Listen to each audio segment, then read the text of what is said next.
मनुष्य मनुष्य भव का एक्चुअली गुण क्या होना चाहिए?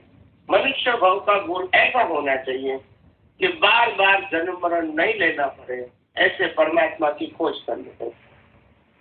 अगर ये खोज हो गई तो जन्म मरण होगा ही नहीं, और ये खोज मनुष्य भव में ही हो सकती है और कोई गति में नहीं होती है। इसीलिए देवों से भी देव लोग भी मनुष्य भव की झंखना करते, क्योंकि पुरुषार्थ यहाँ है, वहाँ पुरुषार्थ नहीं है। तो मनुष्य भव में ही परमात्मा की खोज कर सकते हैं और कोई गति में योनि में हम नहीं कर सकते। That is the only reason, यही कारण है, और कोई चमत्कारिक बात नहीं है। तो इसका मुक्ति का मार्ग कैसे है, मतलब तो उसके लिए क्या क्या करना चाहिए? वो तो बताया ना मैंने, अभी तक नहीं बताया। आपने सुना कि नहीं सुना? मुक्ति का मार्ग ये है अज्ञान को मिटाना। अज्ञान is equal to all kind of relative truths. जो दुनिया जिससे चलती है वो अज्ञान है, वो आपकी दृष्टि में से मिटाना है, मन वचन काया व्यवहार में से मिटाना नहीं है। समझ में आया? और जैसी दृष्टि वैसी सृष्टि। तो अगर आपकी दृष्टि में ज्ञान और दर्शन के रूप में सनातन सत्य रहेगा तो नए कर्म, और व्यवहार में तो जो है वो तो रहेगा, उसमें कोई हरकत नहीं है। मन वचन काया के साथ जो भी ज्ञान है, जो भी विचार है, जो भी वाणी है, जो भी वर्तन है, कुछ नहीं करना है, खाली ज्ञान दर्शन को परिवर्तित करना है विद्या में से सम्यक, और वो ज्ञान दर्शन सभी अवस्थाओं में यूज करना है, ताकि ये संसार यानी मन वचन काया इसकी अवस्था और 5 इंद्रियों से अनुभव में आती पूरी सृष्टि की वैल्यू 0 हो जाए हमारे लिए, क्योंकि ये सृष्टि में न हम है और न हमारा कुछ है। यह सुनो, ये सृष्टि में जो कुछ भी दिखता है ये शरीर के साथ, ये शरीर की अवस्था के साथ और ये 5 ज्ञानेंद्रियों से, ये सब कुदरत का था, कुदरत का है और कुदरत के पास ही रहेगा। हमारे लिए तो क्या है?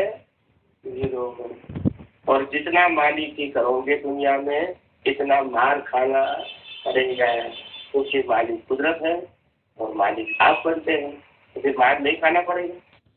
भगवान महावीर ने 4 प्रकार के ध्यान बताए, आत्म ध्यान, रौद्र ध्यान, धर्म ध्यान और शुभ ध्यान। आत्म ध्यान मतलब खुद को पीड़ाकारी ध्यान, खुद को पीड़ा करना, अंदर ही दुखी होना, वो आत्म ध्यान है, वो पशु योनि में जाएगा, पशु योनि में जाएगा, ऐसा ध्यान करने वाला। समझ आए? और रौद्र ध्यान करने वाला नर्क गति को, दूसरे को परेशान करना, दूसरे को मारना, दूसरे की हिंसा करना, वो नर्क गति में जाएगा। आत्म ध्यान दूसरा रौद्र ध्यान। रौद्र ध्यान बाहर दिखता है, आत्म ध्यान अंदर होता है, बाहर दिखता नहीं। अंदर पीड़ा होती है, जलन होती है, द्वेष होता है, कषाय होती है अंदर, मगर बाहर दिखते हैं नहीं। समझ में आया? तो आत्म ध्यान से पशु योनि, रौद्र ध्यान से नर्क गति, धर्म ध्यान से अगर मीडियम धर्म ध्यान है तो मनुष्य गति, और हायर लेवल का धर्म ध्यान है तो देव गति। समझ में आया? और चौथा है शुक्ल ध्यान। शुक्ल ध्यान से केवल ज्ञान और मोक्ष। समझ में आया? मैंने सिंपल बात किया, डिटेल में नहीं, सिंपल भाषा। समझ में? इस 4 ध्यान से 4 गति और मोक्ष में भी जा सकते। शुक्ल ध्यान से मोक्ष है, धर्म ध्यान से मनुष्य भव या तो देवलोक हो, और आत्म ध्यान रौद्र ध्यान से पशु योनि या नरक। मगर एक कर्म थोड़ी लाइफ मिलती है।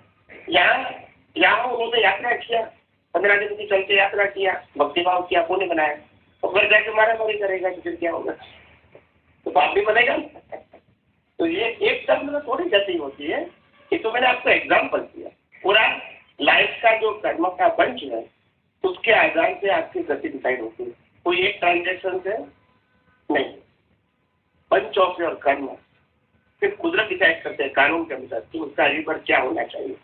ये उनका जो कर्म है वो भुगतान के लिए कैसे बॉडी चाहिए वो कुदरत तय करेगी, हम नहीं तय करते। उसी को तो कहते हैं कुदरत का कानून, किसी की मर्जी नहीं चलती है। आप समझे? अभी जो प्रथम तीर्थंकर होने वाले हैं उसका नाम क्या है? बोलिए। पद्मनाभ। वो अभी कहाँ है? नरक। समझ में आता है? तो इसीलिए कुदरत का कानून सबके लिए एक है।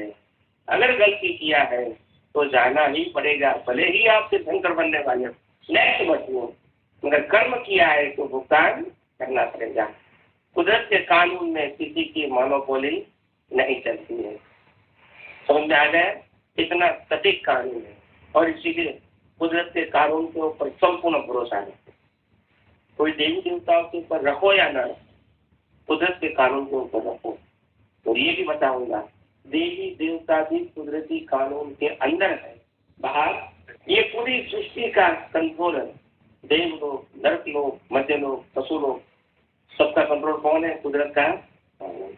कुदरती कानून से ऊपर कोई जा सकता है? समझ में आ गया?